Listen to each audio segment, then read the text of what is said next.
Fala pessoal, tudo bem? Eu sou o Gustavo, sou editor de Porquê e tô aqui com a Tatiana Piscitelli, para falar de Bitcoin. Tati, fala um pouquinho do seu trabalho pra gente.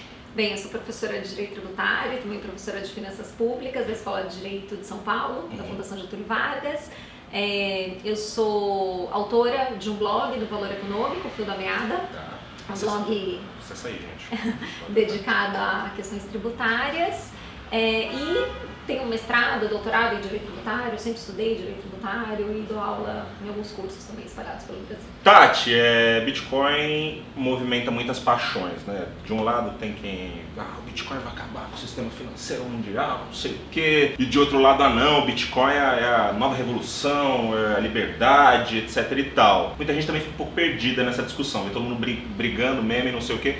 Antes de falar da tributação do Bitcoin, eu queria dar um passinho atrás, que você explicasse pra gente, e pra quem está vendo aqui, que não tem a mínima ideia do que é o Bitcoin, o que é o Bitcoin, como é que começou, onde come, o que vive. O Bitcoin é uma moeda virtual, e como a moeda virtual é um bem digital, então ele decorre do sistema, né? Então não é uma moeda que você coloca no bolso, ainda que você precise de uma carteira para ter as suas bitcoins e para fazer transações com as bitcoins.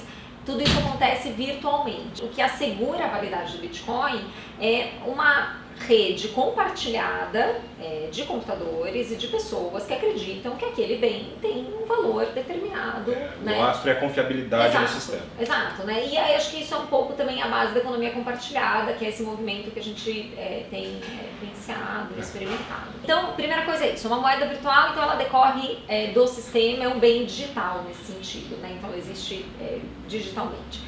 E como ela nasce, né? De onde ela vem? A ideia da Bitcoin é que ela exista no contexto de uma rede que se chama blockchain.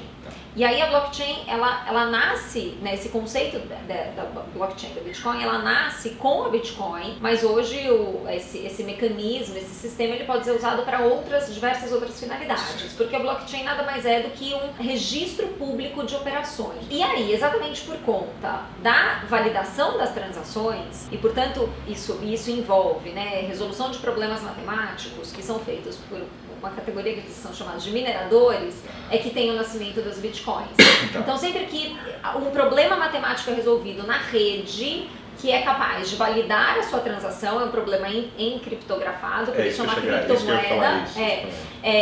Então essa pessoa que resolve o problema matemático, ela minerou bitcoins, um determinado número de bitcoins. Quando a Bitcoin foi lançada, esse número era muito alto, acho que era em torno de 50, era um número bem alto, agora já está em 12,5, porque ela tem uma quantidade limitada. Tem uma base fixa. Tem uma base fixa, exatamente. Então ela nasce do sistema. Nasce do sistema. E essa criptografia, de alguma forma, ela colabora ou não para a segurança do sistema? Como é que funciona? Qual o papel dela nisso tudo? Me parece que ela é a base da segurança do sistema, porque exatamente porque as operações são encriptografadas e a criptografia do bloco atual se conecta com a criptografia do bloco anterior, fica muito difícil de ter um ataque, porque esse ataque ele teria que atacar este bloco e o próximo e mudar todos os enigmas matemáticos. Daí porque é uma rede que é segura. Mais protegida. Sim. Eu imagino que essa confusão, assim, na economia tem essa confusão, tem essa discussão, né, na verdade. Bitcoin é moeda, Bitcoin é um ativo, não, é só um tipo de investimento, etc. Como isso é refletido na tributação? Eu pergunto porque, assim, eu fico imaginando, bom, se for moeda, ele tem algum tipo de tributação, sei lá, por operação financeira. Se for considerado algum tipo de retorno financeiro, tem algum outro tipo.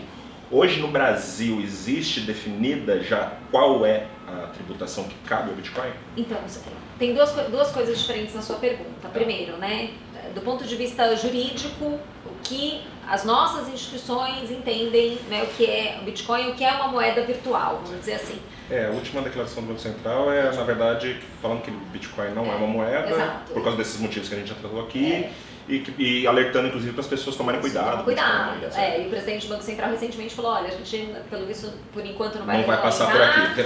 E se eu fosse vocês, também não investir. Então essa é a posição regulatória. Do ponto de vista tributário, aqui no Brasil, a gente está assim, engatinhando. Porque o que a gente tem é uma orientação da Receita Federal, mas é uma orientação, a Receita Federal sempre que começa o prazo para a declaração de imposto de renda, todo ano ela publica um guia de perguntas e respostas do imposto de renda da pessoa física. Dessa vez saiu uma coisa que do Bitcoin. Exato, e aí que a gente chama de perguntão, então no perguntão da Receita Federal, veja que coisa, né, que é precária. Né? Tá lá escrito, olha, se você tem uma moeda virtual, por favor, declare na sua declaração de imposto de renda como outros bens e direitos. Então a Receita entendeu como um bem, um ativo, seria um ativo financeiro, e você tem o dever de declarar pelo custo de aquisição. Então, quanto você pagou seu Bitcoin? É isso. Então tá bom. Então eu comprei na baixa, né? Então eu comprei, sei lá, por 500, né? Hoje é quase 7 mil, né? Alguma coisa assim. Aí comprei. Então eu declaro lá que eu tenho 500. Tenho um Bitcoin que comprei, né? Valia 500. Aí amanhã eu quero vender. Meus bitcoins eu vou utilizar para comprar alguma coisa. No momento em que eu vendo ou utilizo para comprar alguma coisa, eu realizo um lucro, certo? Certo. Porque eu paguei 500, hoje eu tenho 7. Então eu realizei um lucro, 7 seria um valor muito baixo. Mas digamos que eu tenha realizado um lucro de 100 mil reais. Realizei esse lucro, aí eu tenho que tributar pelo imposto de renda. Porque, por enquanto, no momento que você detém, você conta que você... É só um patrimônio seu. Exato. Agora, a partir do momento que você realiza esse patrimônio, que você usa para fazer alguma coisa, aí você tem que oferecer a tributação pelo ganho de capital. E ao redor do mundo tem já alguns modelos de tributação que vem dando certo, outros que vem dando errado, ou seja, que caminho o Brasil deve seguir ou deveria seguir e não deveria seguir também do que vem sendo feito? Então, olha, os Estados Unidos classificaram como bem também, como uma propriedade de um bem. E a gente tem algumas variações, né? Então, há alguns países que reconhecem como moeda, e aí você tem a tributação pelo IOF, por exemplo, né? Porque você teria algum tipo de câmbio, mas a verdade é que a gente ainda tem, esse debate ainda é muito incipiente. Sim. Mas ele precisa começar a ser feito, e aí, ele precisa começar a ser feito no Brasil, porque, enfim, todo mundo está fazendo. Mas eu acho que aqui no Brasil a gente está um pouco um passo atrás e está esperando, porque o nosso mercado ainda não é tão grande. E porque acho que a gente também está esperando para ver qual é a posição que os outros países vão adotar, né? Se vai ser moeda, se não vai ser moeda, se vai ser simplesmente considerado um bem, porque tem diversas implicações. Por exemplo, se eu troco a Bitcoin por outra moeda, eu tenho que tributar, né? Então moeda por moeda, ou se eu compro um carro com as minhas bitcoins, tem que ter tributação dessa operação. Então isso tudo tá um pouco em aberto, e a sensação que eu tenho, eu acho que essa fala do presidente do Banco Central, acho que vai nessa linha, no sentido de que, olha, vamos esperar para ver como as outras jurisdições vão se posicionar, e aí a gente vai um pouco, porque o governo está estudando, isso é fato, todo mundo sabe que o Banco Central tem diversos grupos de estudo dedicado a isso, mas acho que a gente ainda está, como o mercado ainda é pequeno, a sensação é que assim, as autoridades se dão ao luxo de esperar para ver. É uma posição mais conservadora. Mais conservadora, Dentro dessa posição conservadora, uma das alegações que eu acho que mais embasa geralmente essa posição conservadora é a possibilidade, porque o Bitcoin ele colabora para o ilícito. Não, pessoal, o Bitcoin só serve para lavar dinheiro, deep web, tráfico de não sei o quê, enfim. É uma realidade de fato, e como a tributação, na verdade, pode ajudar nessa regulação? Então, assim, pode acontecer, né, de você ter lavagem de dinheiro, né, com Bitcoin? Pode. Outro dia, né, saiu uma operação da Polícia Federal, né, o pagamento lá da propina foi via Bitcoin. Porque, de fato, a rastreabilidade é menor, mas também, de outro lado, os dados são públicos. Então, você não tem uma completa proteção, né? Se você tiver o rastreio, né, das operações e do endereço, você consegue. Como que eu acho que a tributação e a regulação em si, né, pode ajudar? Porque a partir do momento que você tem o dever de declarar e a Receita tem alguma forma de fiscalizar, a gente consegue controlar a origem, inclusive, dos recursos que estão sendo investidos. Assim como quem opera na bolsa. Exato. É claro que você não pode ter uma regulação tão burocrática a ponto de você investir. A graça dele é isso, né? Ele também, essa liberdade, essa flexibilidade. Mas alguma regulação eu acho que é necessária e é desejada por quem opera licitamente, exatamente para afastar esse risco e para viabilizar que esse tipo de operação não aconteça. Mas é isso, demanda algum tipo de flexibilidade, conhecimento de uma tecnologia que, a respeito da qual a discussão ainda é muito incipiente. E, bom, a gente falou no começo da polêmica que está em torno do Bitcoin entre os apaixonados e aqueles que odeiam o Bitcoin, né? Nem exatamente da sua área tributária, mas você está sempre envolvida com isso. Como é que você observa esse cabo de guerra que existe com o assunto, Tati? Então, olha, o que eu acho é que talvez seja uma questão de não li, não gostei, sabe? Tá. Porque como é uma coisa nova... Que nem matemática, criança que não gosta de matemática. É isso. Como é uma coisa nova, as pessoas podem dizer, não quero entender, pra mim isso é muito difícil, é outra realidade, minha cabeça não funciona nessa lógica, e aí nem chega ao debate verdadeiro. Eu não tô dizendo que assim, todo mundo tem que investir em Bitcoin, né? Porque... sim. Porque é uma um decisão, investimento que a pessoa tem que ter algum tipo já de conhecimento, área de investimento para exato. entrar. E também é isso, né? Quem trabalha nessa área fala, olha, esse negócio de você comprar e manter a moeda virtual talvez não seja uma boa, bom você vender, fazer as trocas, né? Mais ou menos como você faz na bolsa. Mas eu acho que é isso, sabe?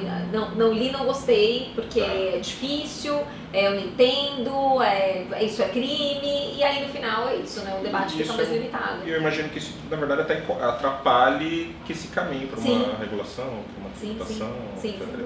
Porque você fica produzindo um debate que também não leva a nada. Não leva a nada. Tá, dentro desse arcabouço de tributação, tem a discussão do minerador, tributado no fim do investimento feito, quando você bota dinheiro, que momento que em geral tem sido tributado no mundo Bitcoin e que você acha que o modelo que você acha que deve ser adotado? Então, a mineração é interessante porque é essa atividade de você resolver o problema matemático e pela resolução do problema você viabiliza a transação, né, quem é o minerador, e aí como recompensa ele ganha os bitcoins, né, ganha os 12,5.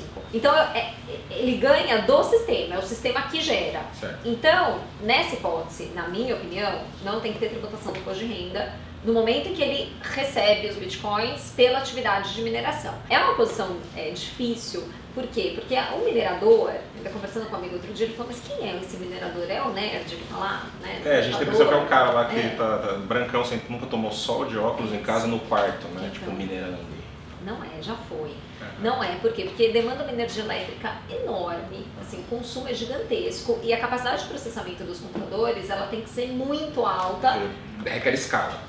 Porque inclusive a mineração, hoje, a confirmação de uma transação com Bitcoin, com criptomoeda, demora em torno de 10 minutos, exatamente por conta também da velocidade dos processadores em resolver o problema matemático. Então, não é uma pessoa individual, né? Já foi. Hoje em dia são empresas gigantescas. E fala, pô, mas cara, tem empresa enorme, investe, né? Tem um parque tecnológico para minerar. O minera, o governo de São Paulo, agora se alguma coisa está minerando também. Então, né, como que você não vai tributar? Mas me parece que não faz sentido. Eu faria uma comparação, já escutei outras, mas uma comparação com descoberta de pedra preciosa, né? Então e aí daí porque a mineração também, né? Então você vai tributar na saída, na venda, aí beleza, aí peguei aquelas Bitcoin, fiquei com elas e depois eu vendi, aí eu tive ganho de capital, aí eu tributo, né? O outro dia eu escutei uma comparação com um bezerro, então o bezerro quando nasce, né, você não tributa o bezerro, você tributa quando vende o bezerro. Então, enfim, são comparações assim, bem distantes, mas acho que ajuda porque é isso, é o sistema, né? Então não existia um ativo anterior a partir do qual aquela moeda, né, apareceu. E também a mesma coisa na prestação de serviço, porque muita gente fala, o minerador está prestando um serviço, mas presta para quem? Quem é o tomador desse serviço? Então... É isso que eu pergunto, você acredita que do Bitcoin podem nascer outros mercados, serem favorecidos os mercados a partir daí? Como você falou dos mineradores, profissões mesmo ligadas a Bitcoin, como existe no mercado de ações corretoras? Sim, sem dúvida, sem dúvida. Essas profissões mais ligadas à tecnologia, né? Isso. A você pensar programas, sistemas, sem dúvida. Eu acho que sim. E hoje no Brasil a gente ainda não é, comparado a outros países, um país que investe tanto em Bitcoin, mas já é um número significativo. Você acha que a tendência é de fato começar a popularizar mais o Bitcoin no Brasil? Eu acho que sim, a gente tem tido mais exchanges, né? Mais corretoras, uma difusão maior desse mercado, informação. Eu acho que quanto mais informação, acho que a tendência é que a gente invista mais. E se houver regulação, aí sim investimento... As pessoas sentem mais segurança. Exatamente, aí você vai ter mais segurança. E para quem já investe, tem algum cuidado que você acha que é aquele fundamental na hora de pagar imposto, etc, para não ser pego pelo leão? Pois é, então o que eu acho? Outro dia conversando com um amigo, ele falou, não, eu tenho uns amigos que investem em Bitcoin, e falaram, olha, é ótimo, porque não paga imposto. Aí eu falei, olha... Então, pois daí de novo volta para aquela história, porque o Bitcoin... Exato, eu falei, não paga, ele tem agora, né, declaração, né, o prazo estava aberto, quando eu estava conversando com ele, então falou assim, ele tem que declarar, e se ele vendeu, ele tem que recolher imposto sobre ganho de capital. Então é isso. Eu acho que as pessoas têm uma confusão de, não tem regulação, é um mercado, entre aspas, informal, tá livre, né? Tipo, nunca... Na verdade, é difícil realmente da Receita descobrir. Ela tem hoje mecanismos concretos de fiscalização para esse tipo de operação? Tenho dúvidas, ainda que a Receita seja muito informatizada e tenha, né, acesso a muita tecnologia. No entanto, ao dizer lá no perguntão, declare, e se você vender, recolha ganho de capital, ela está dizendo, olha, amanhã eu posso ter a tecnologia e eu estou assegurando que 5 anos para trás eu vou te cobrar. Então a dica é, faça a declaração, com ou sem regulação. Com ou sem regulação, vendeu, paga imposto sobre ganho de capital, porque isso é um dado, a Receita vai cobrar. Tati, muito obrigado. Imagina, eu que agradeço. Você que está acompanhando a gente aqui no Calma a Gente, já sabe que daqui a qualquer momento Calma a Gente volta, porque Sim não é Resposta a cada 15 dias no canal do Porquê, ao meio-dia, às terças-feiras. Tati, mais uma vez, obrigado. Imagina. Conta com sua compartilhada, sua inscrição, a Tati também vai se inscrever no nosso canal. Valeu, gente.